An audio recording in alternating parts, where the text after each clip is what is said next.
barnaamijka khaatume ugu horeeya sidii shirku uu ku guddoonsaday waa dalka sidii lagu xoreyn lahaa haddaba dalka sidii lagu xoreyn lahaa laftiisa yaa tabo iyo caqli iyo xikmad u baahan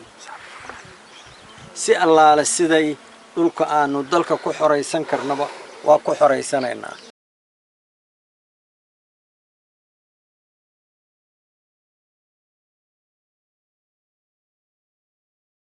ku bilaabmay ummadda Soomaaliya cidna kama ay qarsoona waqtigiin inuu halganka Soomaaliyeed uu muddo dheer imika u soconayay kaas oo lagu jiray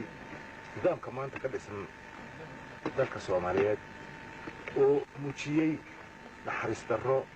muujiyay غير مسؤولnimo muujiyay oo ku dhaqaaqay wax ka baxsan bani aadminimada ka baxsan dalkii oo dhaqaale ahaan iyo siyaasad ahaan baaba'ay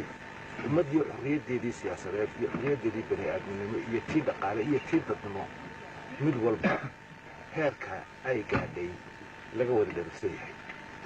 halkan wuxuu dhashay inuu dadku dalka ku nool meel kasta joogay inuu xorriyadiisa u dagaalamo inuu xuquuqdiisa cashado